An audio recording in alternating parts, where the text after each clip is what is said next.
It is 10 p.m. Eastern Time, 7 p.m. in the Pacific Time, and 3 a.m. UK time. And just love the UK people that get here at 3 a.m. You guys can't sleep, so great to have you here. I want to welcome everybody to the Thursday night Keystone Big Book Workshop. I am Rob Cave, recovered alcoholic. This workshop is facilitated by Tony R and Katie J. We'll keep everybody muted during the workshop except for the facilitators. Please note that we'll be taking questions after the meeting, so please write them down so you don't forget. Any inappropriate conduct will not be tolerated and you will be removed by one of the co-hosts. Have a great meeting, everybody. How we open this meeting is with the third step prayer, which is on page 63 of your big book. God, I offer myself to thee, to build with me and do with me as thou wilt. Relieve me of the bondage of self, that I may better do thy will. Take away my difficulties, that victory over them may bear witness to those I would help of thy power, thy love, and thy way of life. May I do thy will always.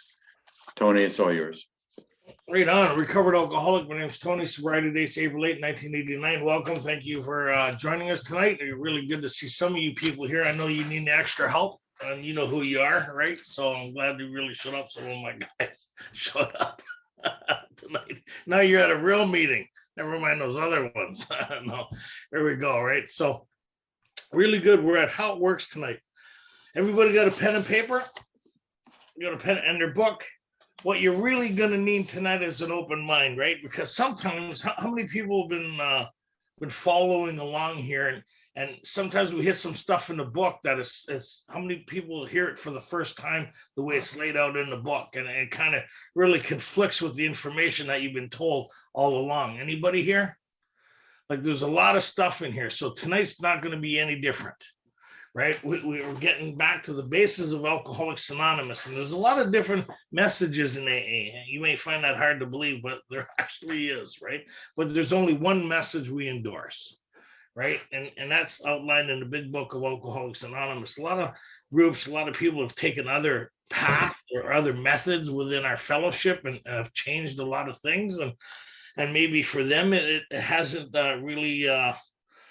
Been detrimental, but for who it has or is detrimental to is the alcoholic who comes to AA looking for our solution, right? And like, if we could get sober any way that we tried, then How It Works would read different than what it reads. And so we're going to go through it tonight, and there's a transition. So you hear everybody talk about it's about the steps, it's about the steps, it's about the steps, right? Yes, no participation. Right? I work on 10, 11, and 12 every day.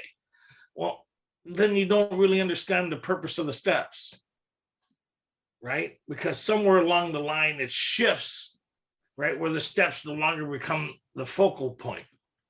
How many people find that surprising?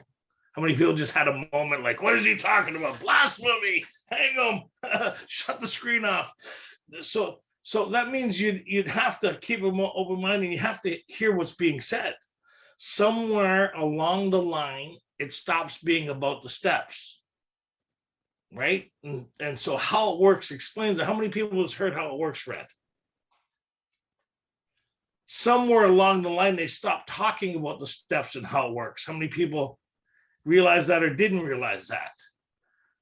And there's a shift in thinking, right? And so I say this a lot. We go from stage 1 recovery to phase 2 recovery. Phase 1 recovery is all about us, right? Ask how many people have been to a newcomers meeting. Anybody in their first 5 years? It's all about us, right? me. Oh, we love that, right? Favorite topic. Me, myself, and I have a friend that calls it the unholy trinity. Me, myself, and I. 3 favorite topics, right? We don't need anybody else in the room to be entertained, right? Anybody find themselves entertained all by themselves? And I'm not even going to make a joke with that. So, we've gone through. We're at page 58. So what that kind of says is, if we have good sponsorship, we've gone from the beginning of the book where it talks about Alcoholics Anonymous, right? At the front page, right? Alcohol, the story of how many thousand men and women who have recovered from alcoholism. We've read through the forwards and the prefaces. We've gone through the doctor's opinion. We have a good understanding of everything now, don't we? Because we've gone through it. And if you've gone through it in a study like this, we've gone through it in great detail, right? So what the beginning of how it works really is summarizing is kind of getting into step 3. So on a pen and paper, on your pen and paper, right? Where does step 3 start? Where does the introduction to step 3 start within our big book of Alcoholics Anonymous? Let's start getting the thinking going there, right? Right? So most people will say page 63. Right. Right? Yes, no, how many people said page 63? At one point, yeah. Yeah, so we get a lot of that. So we hear people talk, but the introduction to step 3 is on page 44. Right? And why is that? Well, because when we go to 44 here, I just kind of praying for direction. Everybody knows me by now. We start here and we end up over there. Me and Rob were talking about that earlier. People go, what are you going to talk about tonight? I said, God, I'll be informed as we go along, right? Because when I'm praying to be a channel and an agent of this thing, God knows the audience, right? And I'm praying to be of service and be of help and kind of stick to the guidelines of where we are. So when we got to We Agnostics, they talked about in the preceding chapters, we've learned something of alcoholism, right? And we're able to diagnose ourselves. And then we come to the understanding, do I need this solution or don't I? Right. Right? So if I didn't need this solution, which is outlined in steps 1 and 2, right? Step 1 being the problem, step 2 being the solution. So here, if I didn't need the psychic change or spiritual experience, would I need to go on? No. But if I did need it, that means there's a whole bunch of obstacles in the way. And where are those obstacles? Inside. In our thinking, like I had a sponsor once that gave me a sticker. He says, go put this on your mirror. And he says, not your wife's mirror either. He says, you're now looking at the problem. I never got it for a couple of days. Like when I was new, then it clicked in. You're now looking at it. So when we got through We Agnostics, we kind of reconfirmed that we're our biggest stumbling blocks to the consummation or the obtaining of this thing, because it's pretty simple, right? When you've gone through it, it's simple. Going through it, it's like being dragged, and some of that road isn't even paved, right? Some of that road it's like, so you know what I'm talking about, right, Mary? So and all of us as new people, none of us like the idea of this thing, right? But if you have to have it and you have to participate in the saving of your life, right? Who gets your attention? Your story gets your attention. What gets your attention is your confliction or your struggle with alcoholism. So you realize alcoholism has you, and if you're going to be free from it, you need this solution that's being offered here, right? And so we understand step 1, we understand step 2, because we read the spiritual appendix in the back of the book. We've read some of the stories. We've read the doctor's opinion. It gives an outline of this message having depth and weight. And so by the time we get here, we kind of say, we're going to explain this thing. So it's the beginning of step 3. It's the introduction to it, because I need to work through a whole bunch of things within my own mind to get to a place to make a decision, right? How many people have found that to be true? Yeah. So we need to have a new conception, right? And it's my favorite word. Is because I had my idea what conception means, but if you actually look at what conception means, is exactly what this book is all about, right? And what is that, Katie? Well, that's exactly what this book is about.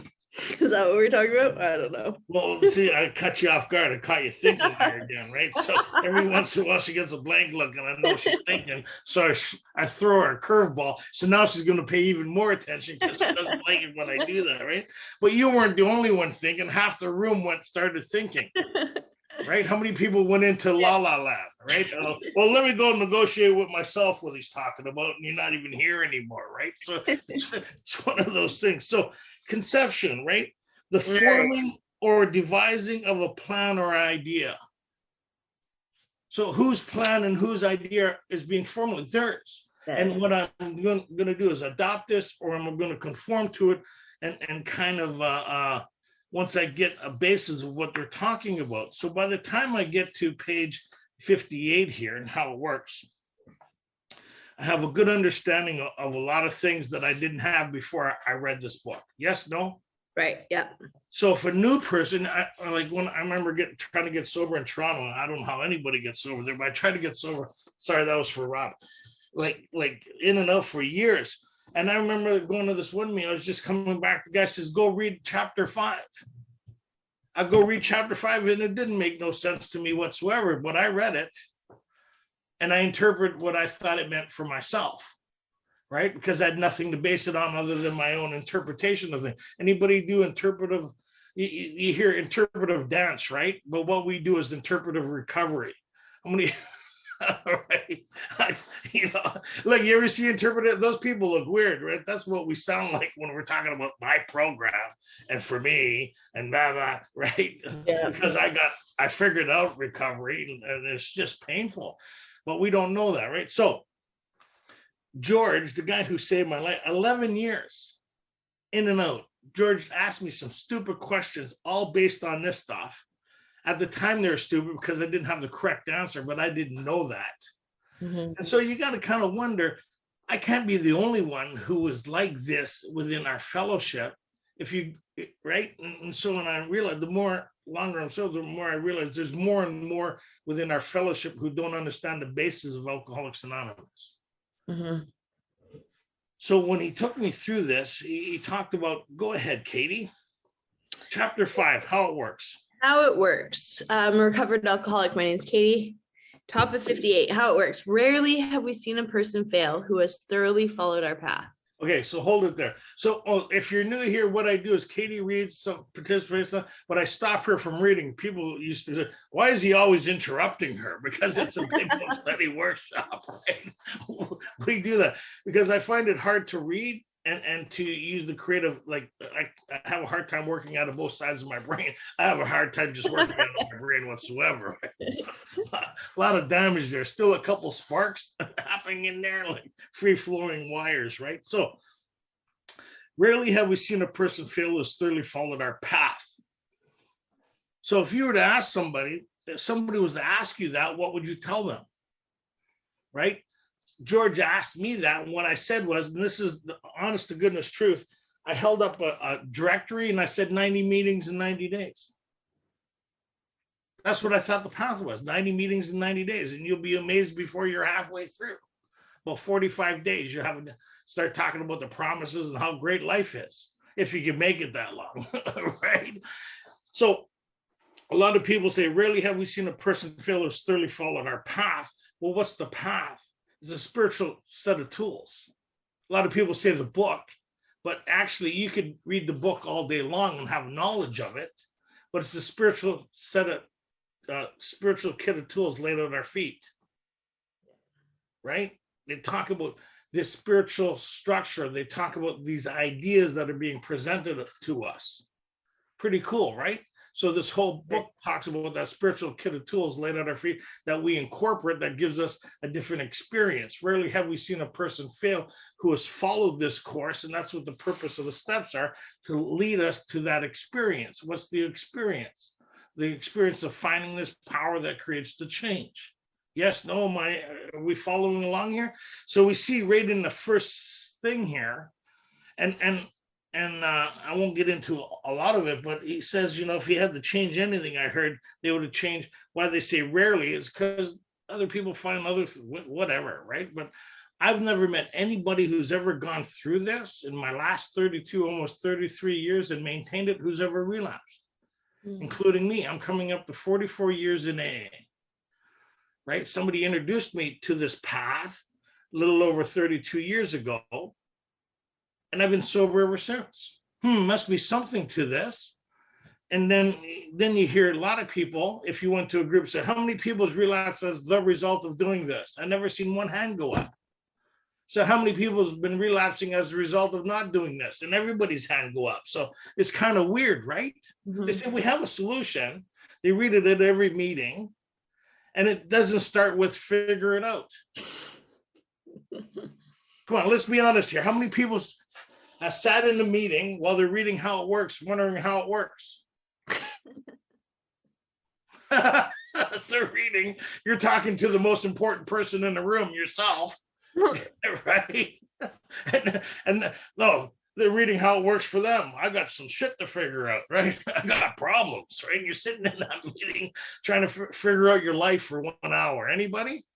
Yep. And some of you leave crazier than when you got there. How many people have left meetings crazier than when you got there? Because you spent the whole hour with you uninterrupted. You'll find that funny later. Okay, go ahead.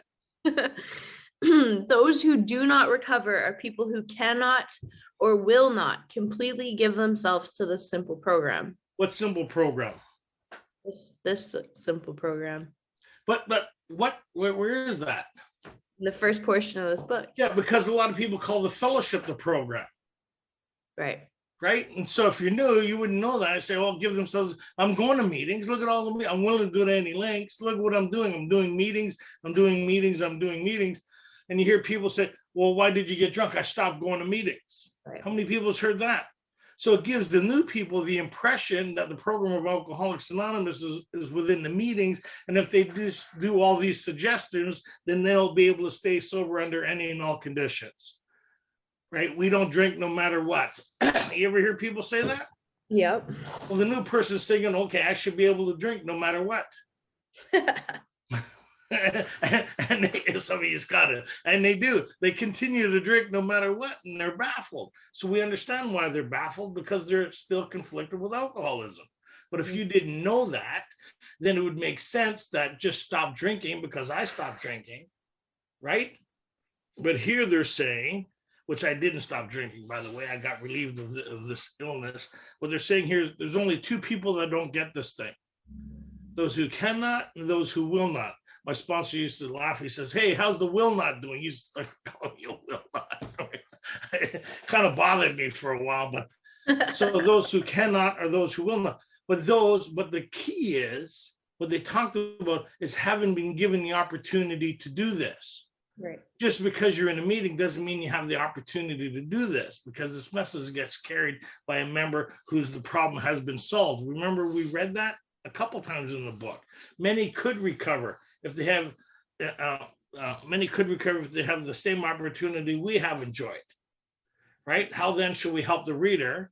Right? So whose job is it to carry this message? Is it the newcomer's job to find this thing, or is it those of us who have this to carry it? It's our job.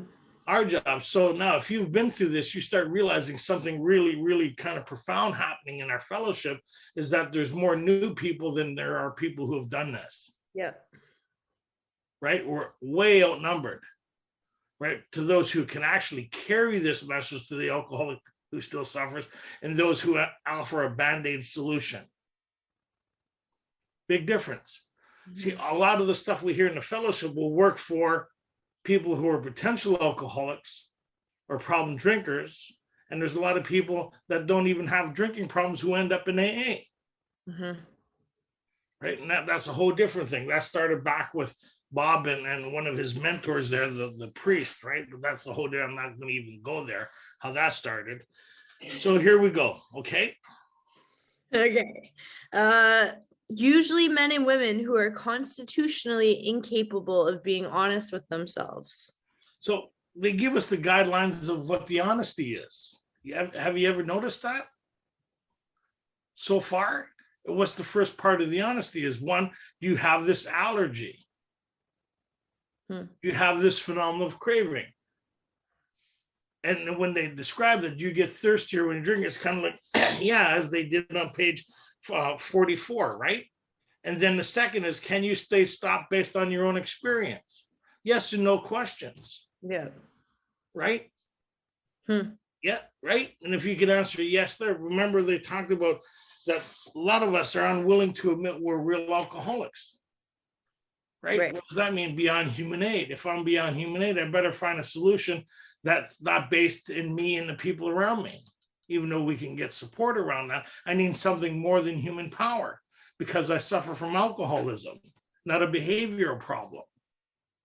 right? Right. A lot of us are hoping it's a behavioral problem. We spend years working on ourselves only to celebrate with another 24-hour chip. How many people's relapsed here? And baffled that you done it. How many people really, in the light of you're dumbfounded? I can't believe I did that. And it made perfectly good sense while you're doing it, right? And then you come back here, I'm never going to do it again. And then you do it again. And then you try to rationalize why you're doing it. But the point is, it's insanity. That's why you're doing it. You haven't found a solution sufficient enough to keep you sober under any and all conditions. Right? Until you find that, what's the step one promise? We'll continue to drink. Okay, go ahead. Doomed, Tony. Doomed. There are such unfortunates. They are not at fault. They seem to have been born that way. They're naturally incapable of grasping and developing a manner of living which demands rigorous honesty. And then those who've been through it, that's like 4, 5, 6, 7. You go through it, the ability to assess yourself based on a spiritual lens. Because we're using a spiritual template to look at ourselves now. And that's where people lie in their 4th step. They lie in their 5th step. Nobody's done that here. I know that, right? And that's that. Is omission lying? Yeah. And so, or stop practicing humility. Anybody ever suffer from that flaw? No, right? So wrong room. Yeah, self-reliance comes in, so that honesty. Okay, go ahead. There are chances. So you told me it's rigorous honesty with yourself too, right? That's what it's. Well, that's where it starts from, right? Like, if you can't, when we go through it, we'll visit it. But a lot of things is the admittance of these things that you already know are true, but we created a story around it to keep us exempt from it. And nobody here, right? Right. So we created such a delusion that we're the only one comfortable with our story. Anybody? And the hard part is when we go through our story, like, we're amazed that everybody already knows our story. We're the only ones that don't. Because we created such a delusional state. And you notice nobody was surprised when you ended up in AA? You were hoping they were? No, not you. So thank God, finally. My God, we're waiting. How many people knew you were alcoholic before you did? Yeah. They're How so many people tried to do an intervention with your life and you wonder what their problem was? Yep. Anybody? We're distorted. Like, we're not quite right. That's why they're very, very basic in the questions they ask you. What creates the distortion? Well, let's see. Now you got me down that road. My sponsor did this. He says, remember the first time you were embarrassed by your shenanigans or by something you did while drinking? How many people remember the first time that I was maybe 15 and I was out of a controlled environment, and I woke up in the morning and I had that in my stomach, and I heard the people upstairs that witnessed what I did the night before? Anybody have that? My consciousness was telling me, I can't believe you did that. My brain says, you need to be quiet. So my brain says, my conscience is trying to tell me what happened. My brain says, no, let's go over the story again. And you change the story a bit. Anybody here? And then you change it a bit more. And then you change it so many times you're now comfortable with a story that was unacceptable 5 minutes ago. But 5 minutes in your hands, you've made it where it's funny, somebody else's fault, or you don't remember. And you can go upstairs and face these people. Yeah. Anybody? Now, you get 15 years of that kind of shit happening. You're not too sure what's happening anymore, are you? I know something happened, but I'm not too sure what happened. Yeah. Okay. Their chances are less than average. There are those too who suffer from grave emotional and mental disorders. My sponsor out here, when I finally started getting sober out here, Chuck, he used to go in the beginning, he'd look at me and Tom Hare, he'd go, 1, 2. There are those two. 1, 2. And I never caught it. No matter where I sat in the room, he'd go, 1, 2. There are those two who suffer from grave emotion. And then when I caught it, I started laughing at what he was doing. Right? I'm one of those. Most people have a level of distortion when they get here. That's why they say grave, right? Most of us have emotional deformities and mental disorders when we get here. We're a little, right? Anybody? No. No. So grave, and then they get into the other categories because of medication and all that other stuff. But a lot of us can recover. I have a lot of, like, without getting into it, I'm one of those grave emotional mental disorders. When I got here, I had to deal with both things at the same time in order to get sober. Outside help to deal with all the trauma, but I had a spiritual basis of living in order to do that. Before I tried to deal with the trauma without a spiritual basis of living, and I couldn't do it, right? So I was capable of achieving, going through this process with a spiritual base, where before I tried to go through this process without a spiritual base, and my mind would cripple me. Anybody like that here? Maybe I'm alone. Okay, go ahead. But many of them do recover if they have the capacity to be honest. And what they mean by honest is honest about what's going on. A lot of us think, oh, honest about the situation has to be. No, if you're thinking shit, you're honest about the shit you're thinking. That's what I mean. Honest about what's going on within my psyche, my emotions, and all that other, as distorted as it is, honest about the demons that's happening in my mind. That's what they're talking about, that honesty, right? And then you sort it all as we go through the process. A lot of that stuff sorts itself out. But in the beginning, I had to be honest with one person about all this shit that was going on in my head. Like it was like some of us got a real bad movie going on up there for a long time. Stephen King is our best friend, right? You watch, next time you go to a meeting or on a Zoom, you watch people who think. They're like watching a slow moving trauma happen. They're sitting there and then all of a sudden it's like, and nothing's happening. They're sitting in a chair and they've been taken hostage by their thinking and they're living a nightmare, but they got to see the ending of it. They got to, and you already know the ending. You've played that movie 15 times already. Yeah, but might be different. Oh, yeah. Anybody got that hostage taking mind scenario? And it's hard to admit because ego, I suffer from depression, I suffer from anxiety, that's all conditions of a person who thinks too much. Have an anxiety disorder. No, you have a thinking disorder. Yep. Like I didn't like my sponsor when I got sober, but he saved my life. Okay, go ahead. Our stories disclose in a general way what we used to be like.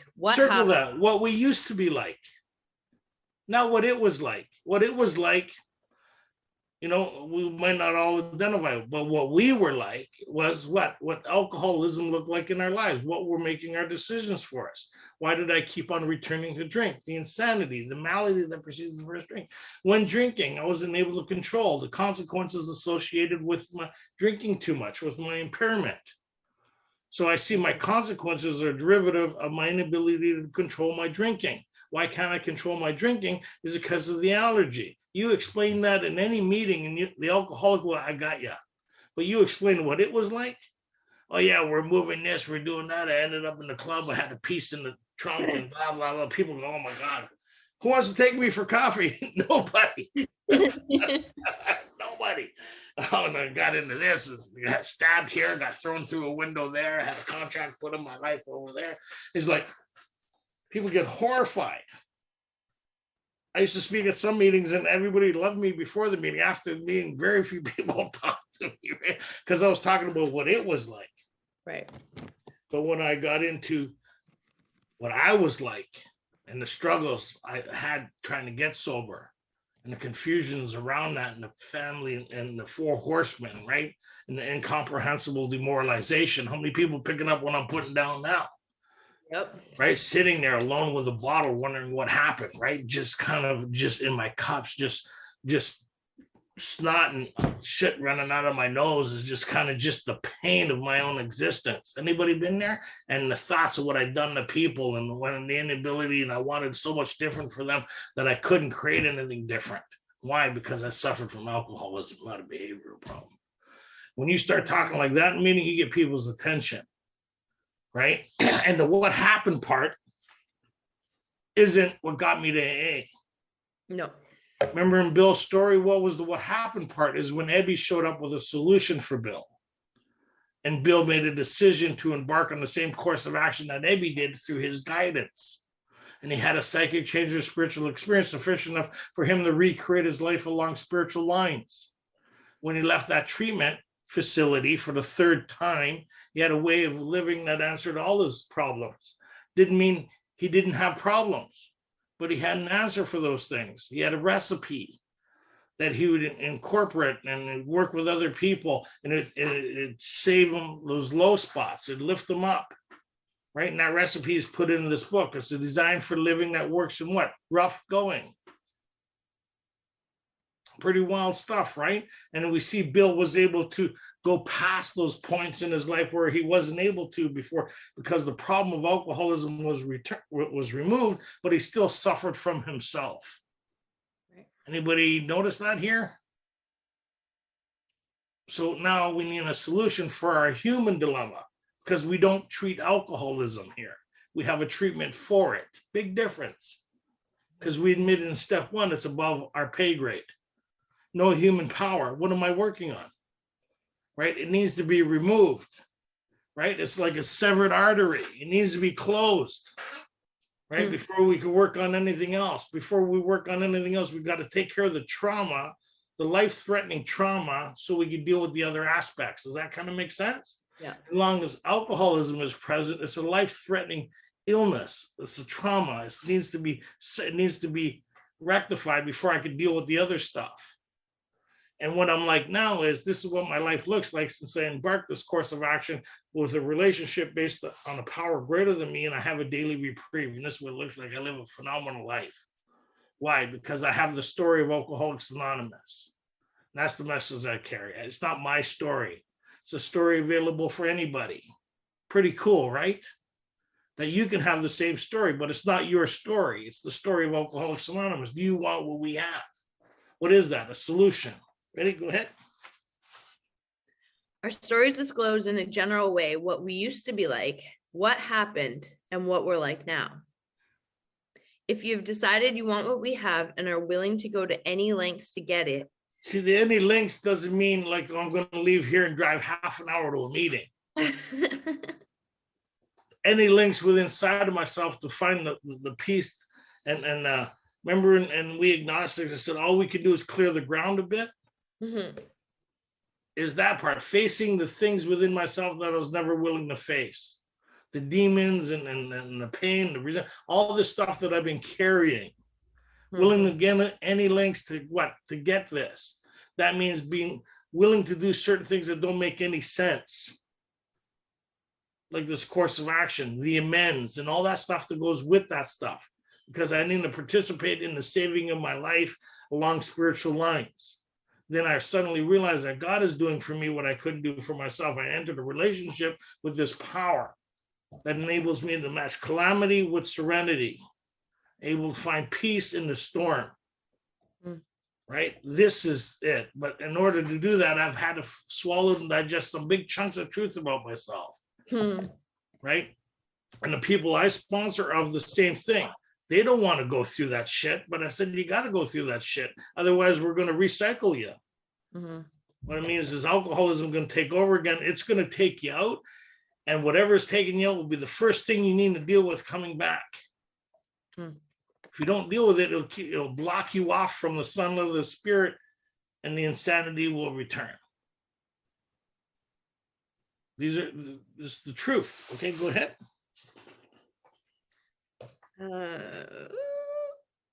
If you decided you want what we have and are willing to go to any length to get it, then you are ready to take certain steps.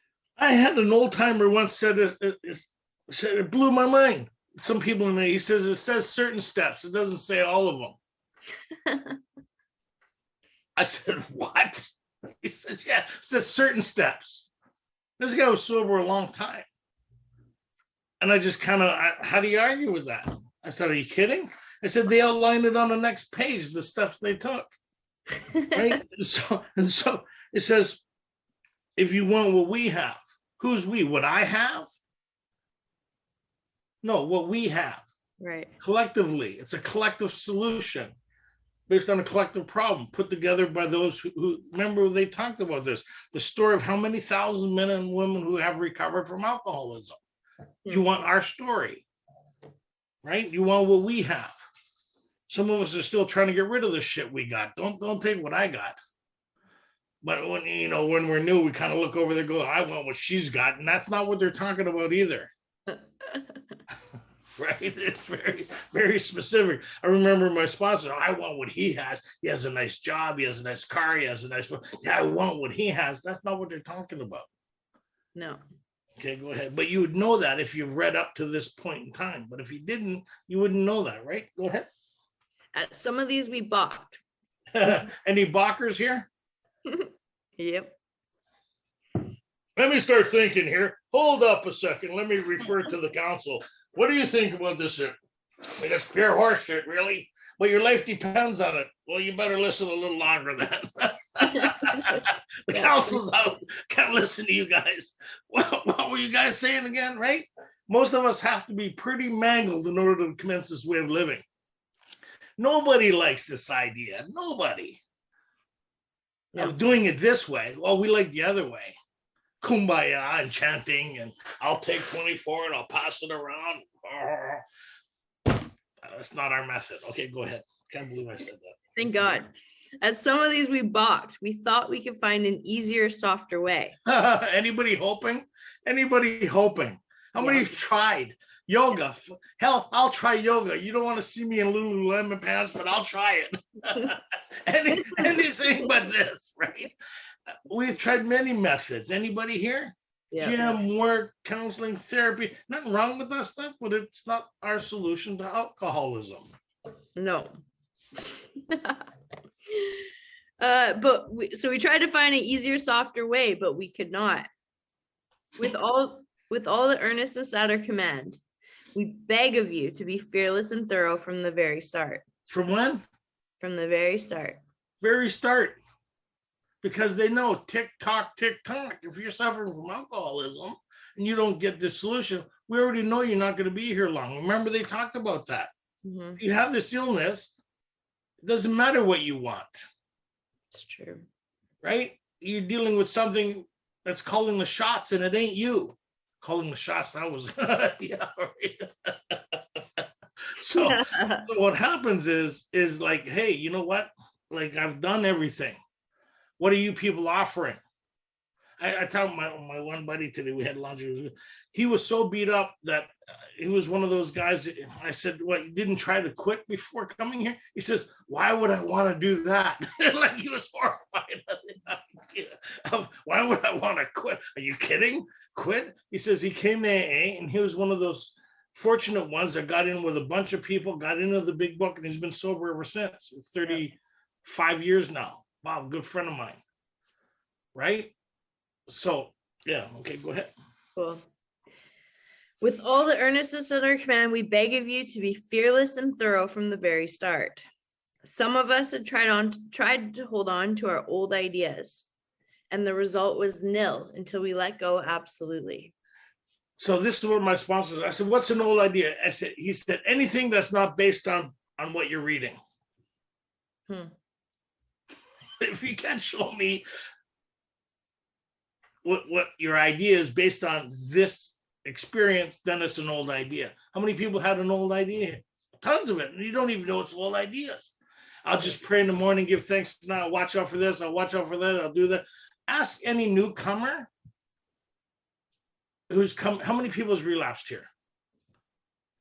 You notice the first thing you do when you come back is you start telling everybody what you're going to do different. That's all old ideas. Very few people come in and say, look, this is my third time. I've tried everything. I haven't got a clue what the hell I'm doing. What do you guys got to offer? Nobody ever says that. We go, can we have another guess or another try? This time, I mean it. Well, you meant it the last 15 times. But you're dealing with an illness. Yeah. That's beyond your ability to see, feel, and touch. It's something that centers in your mind. Right? It's a phantom. When it becomes present, you're gone. right? So go ahead. Remember that we deal with alcohol. Cunning, baffling, powerful. How many people got a pen and paper? Write down the most important word there. Don't say nothing. Some people, think it's a test. They want to help their friends cheat. Hey, Rob, you're not lip syncing this week. You're getting better. Usually, Rob's like, It's good for the self-esteem to know all the answers. finally, we're doing studies like for 32 years now. What's really cool is I got a new person come in that's been around a while. They thought they had all the answers. And then they start going through the book, they realize they didn't have any of the answers. And then they get through the second study or third, and they want to say all the now they have the answer. There's new people there, and they want to look. I finally got the answer. I said, hopefully, it's been 3 years now. So remember that we deal with alcohol. 6. It's been 6 years now. 6 years. Remember that we deal with alcohol. Cunning, baffling, and powerful. How many people put powerful? How many people put cunning? How many people put baffling? How many people put remember? Remember that we can't remember. Remember? That's what they're saying. Remember. Remember what? That we can't remember. Because if we could remember, then we wouldn't need to do any of the work. Remember, you're dealing with something that's beyond your ability to see. Because if it's cunning, baffling, and powerful, who's the only one that don't know what's happening? Me. Us. But we think, well, I labeled it. It's cunning. I could watch for that. No, if it's cunning, baffling, and powerful, you're the last one to know it's happening. Mm-hmm. How many people has relapsed here? How many people went, what the hell was I doing? I can't believe I did that. If you have that thought, remember, you can't remember. Because if you could remember, then you would need something greater than you to keep you sober. But there's people in AA that can remember. Right. You hear them. Just don't take the first one. Thanks for doing research for us. Thanks for going out for us. Thanks, sit in the middle and let's shame you for half an hour. Right? Come on. Management. How many people have been to those meetings? You're coming back, you're sitting, you're already humiliated. You're sitting there now, the whole group starts taking shots at you. Well, thanks for going out for me. I guess you didn't win what we wanted. You got to surrender. You got to have acceptance. You're sitting there going, oh my God, I need another drink. Like, oh my God.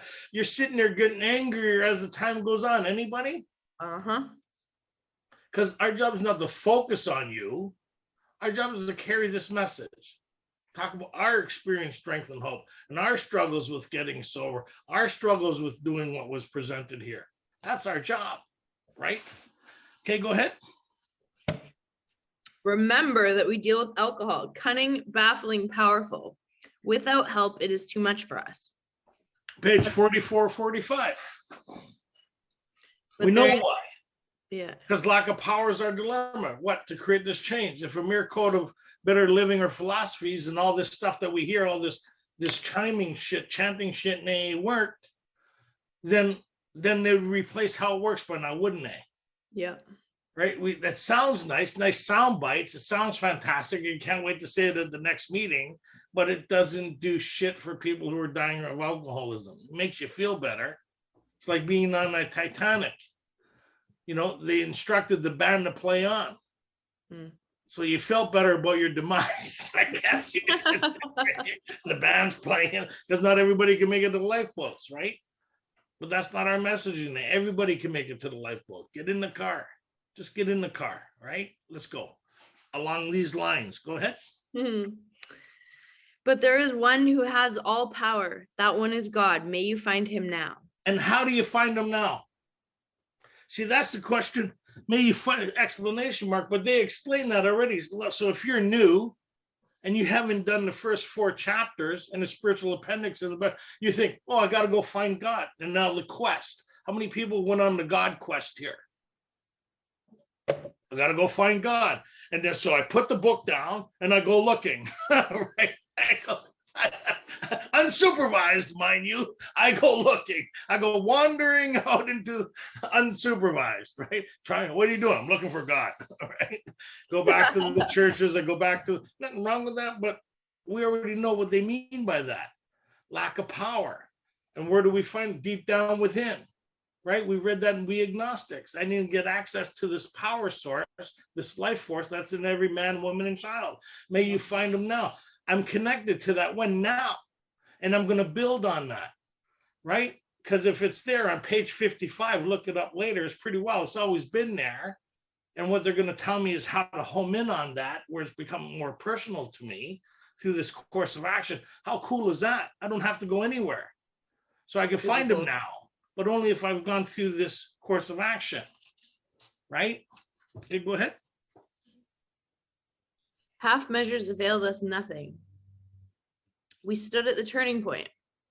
We asked his protection and care with complete abandon. Which is step 3, right? Stood at the turning point. Yeah.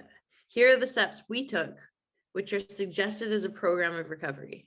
Here are the steps who took. They did. They did. So they're talking in past tense, not present tense. How many people has looked at steps on the wall and went, oh, it's a we program. It's a we thing. It's a they thing.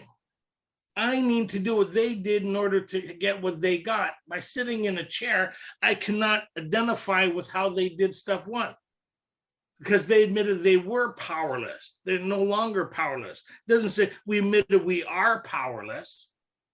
We were. Why are they talking in past tense? Because they've had this psychic change or spiritual experience. They're talking about their process. If you're new, you'd be saying, I am powerless. I need to come to believe. I need to make a decision. I need to make a searching and fearless moral. I need to admit to God, to myself, and another human being. I need to get that place of being entirely ready to move all these things that I've met were objectionable in my 5th. I need to get to that place of reconfirming my 3 and 7, right? I need to make a list, but I need to find out this process. I need to continue, but I need to get into 11, right? And so they talk about here. So we see the confirmation of step 2 is step 12. We see the confirmation of step 3 is step 11, right? So we see the purpose of the steps. What's the purpose of the steps? Here we go. Here's the shift. Ready? Remember we talked about this earlier. Ready? What is the purpose of the steps? Anybody want to know? Page 45. Second paragraph. Go ahead, Katie. Lack of power, that was our dilemma.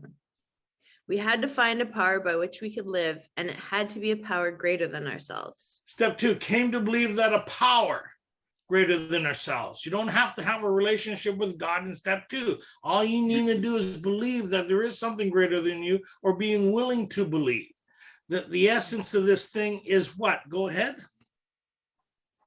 Obviously, but where and how were we to find this power? Remember, the question mark is not for you to answer, it's for them to answer.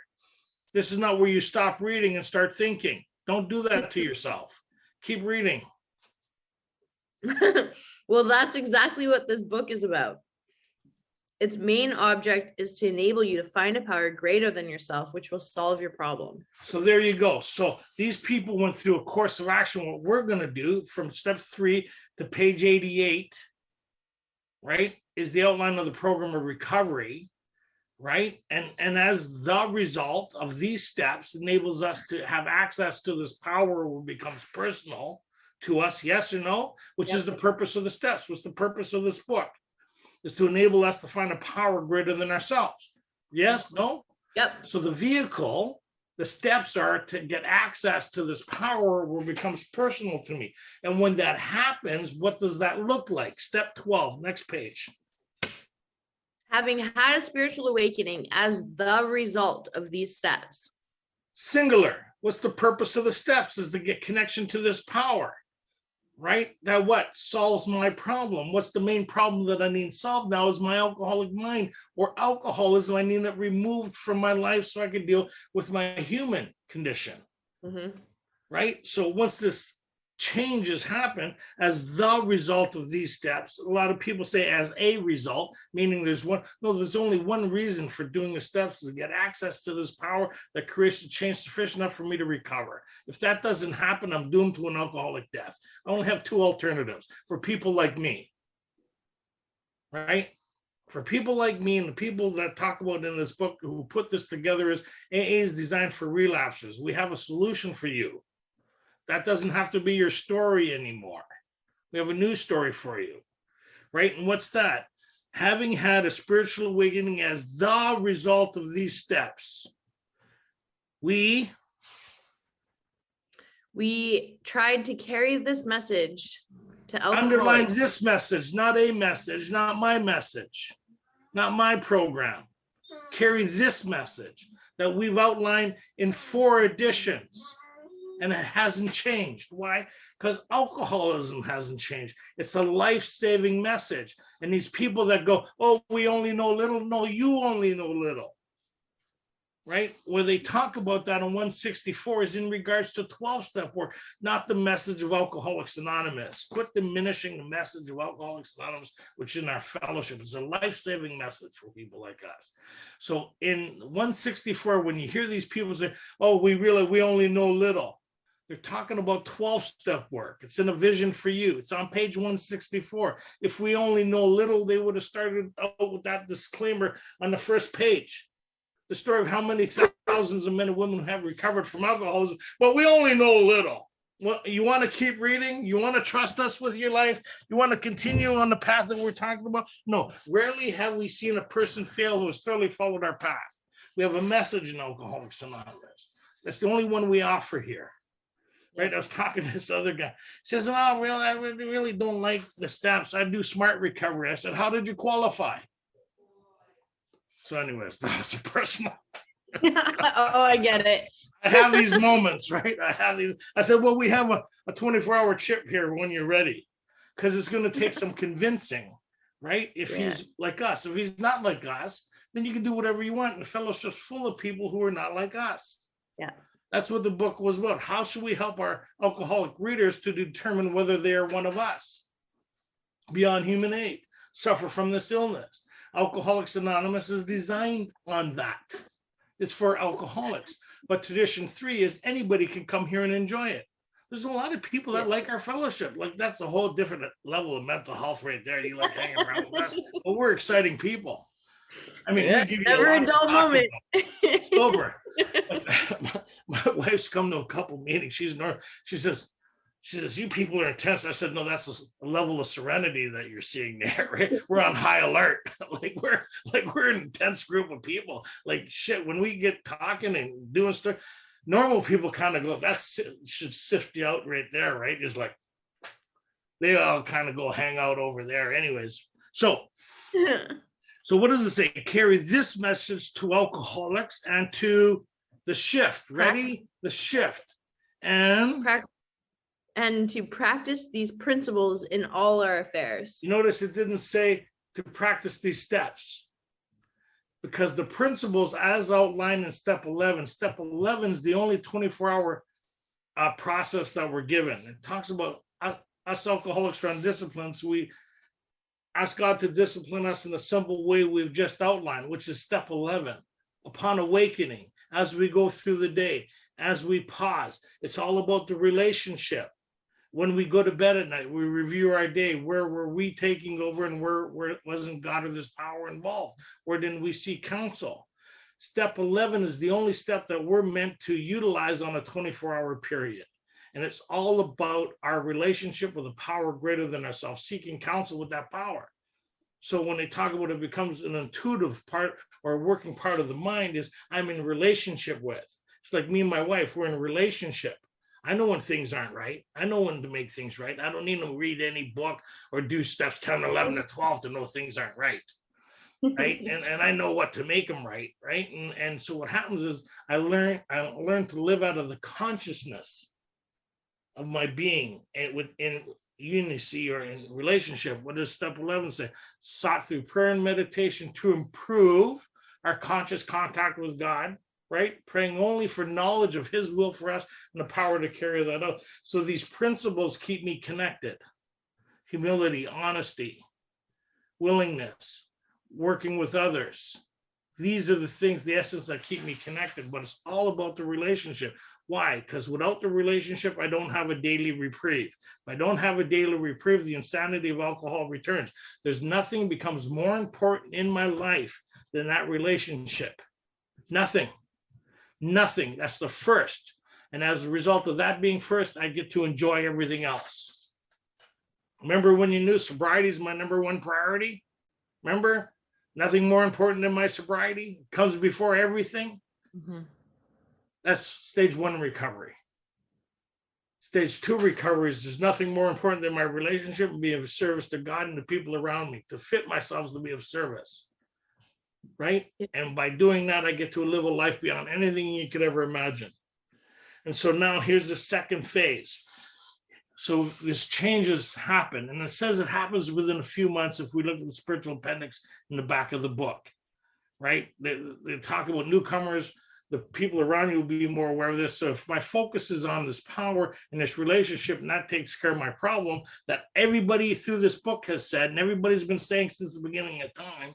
Bill said that. Ebby promised, Bill, when these things were done, I'd enter the relationship that answered all my problems, right? Remember, right? And then he talked about the qualifiers for that on the next page. I think it was page 14. All the way through here, it talked about, what did it say on page 45? It talked about not my alcohol problem. It talked about solved all my problems, right? It talked about here, that's exactly what this book is about. His main object is to enable me to find a power greater than myself, which will solve your problem. What's my problem? Right? Right? If we could create a psychic change sufficient enough for me to cover what other problem is there? And so we talk about in the 4-step, the recipe in the 4-step, they talk about learning how to master resentments. They learn how to navigate or bring God's, how to find him now. I don't know how else to say that now. To be a demonstration of this power, to match calamity with serenity, right? To play the role he assigns. Pretty wild stuff. This is amazing stuff. Nowhere does it say for me to work on me. Right. My focus is shifted from stage 2 recovery. Stage 1 recovery, I was obsessed with who was the most important topic in my life? Me. And I found other people to enjoy that topic with me. Me. Right? Stage 2 is this. Here's stage 2 recovery. Many of us exclaimed, what in order? I can't go through with it. and that's around the amends, right? In the 4th step and the 5th step, like we have these discouragements where within inside ourselves, but we agreed that we're willing to go to any lengths, right? What does step 3 say? We thought well before taking the step, making sure we were ready. To what? To abandon, to move from my way of living and thinking into a new direction that's being outlined, to abandon ourselves, making sure we're ready, right? We thought well before taking a step, realizing what we're enlisting in. And there's going to be struggles. If you're involved, there's going to be struggles. How many people find that surprising? That's why they have prayers all the way through this. It never asked you, hey, it's one of those things you experience. How many people remember the first time somebody said, here, use this prayer? And you thought, that's stupid. I can't see how that's going to work.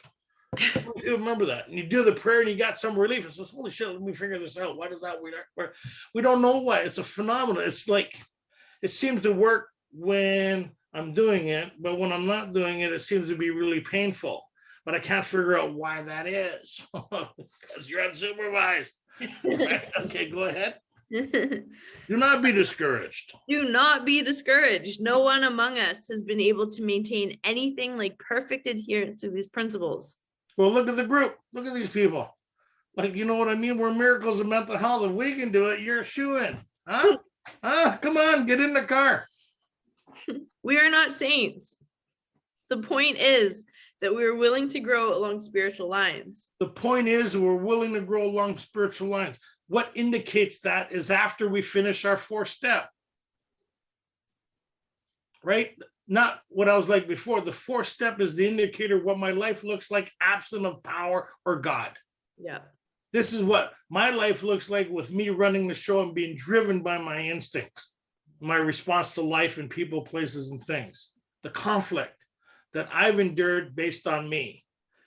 And then the spiritual principles is the initiating of this through 11, right? If I'm practicing these principles and praying and meditating and doing things that are contrary to me, then I start living. So that means it's kind of like this.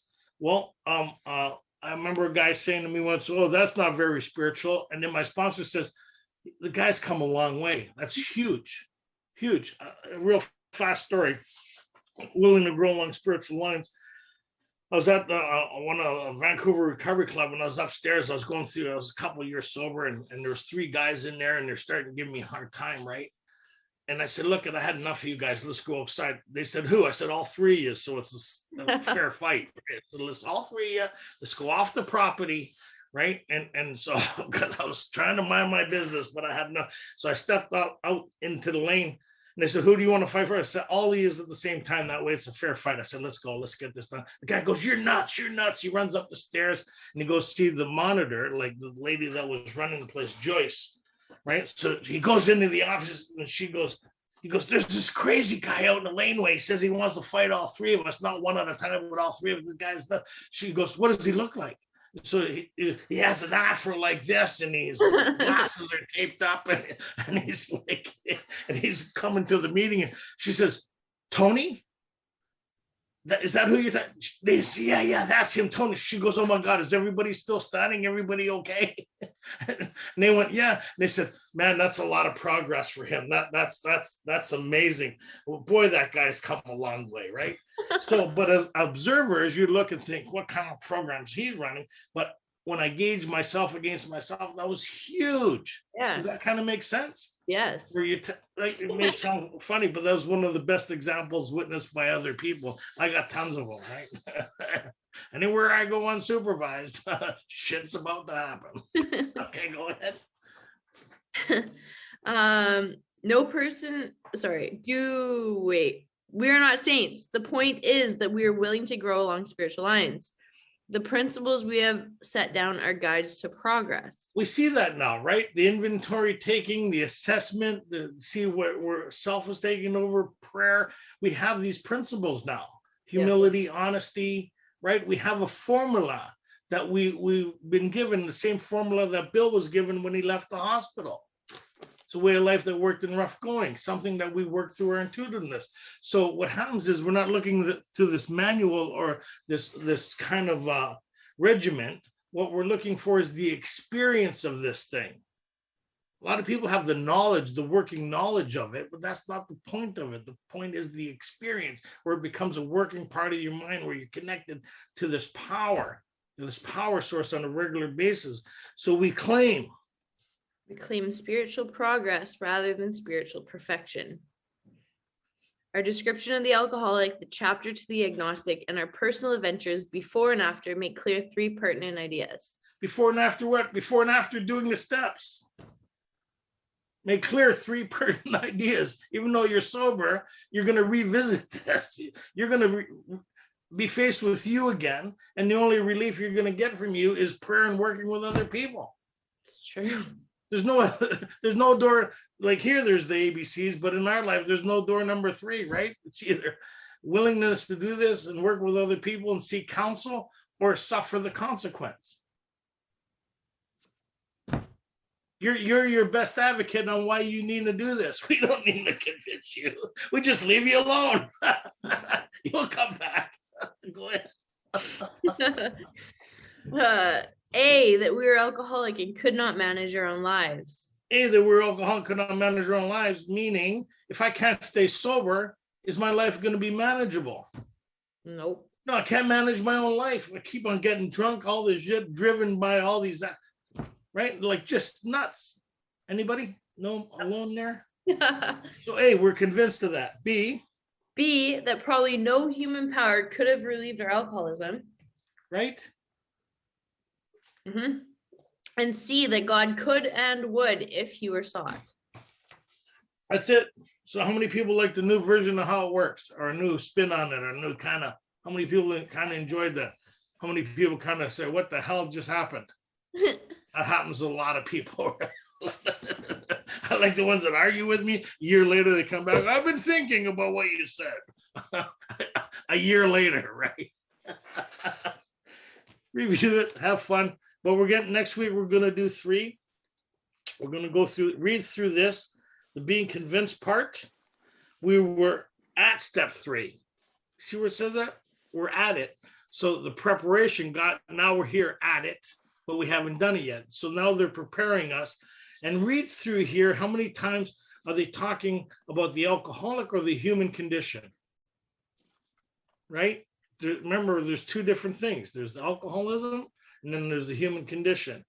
And then next week, we're going to do 3, and then we're going to carry on Thursday nights from 4 to 12, and we're going to go back to the introduction on Tuesday in 2 weeks. Okay. Thanks, Katie. Thanks, Rob.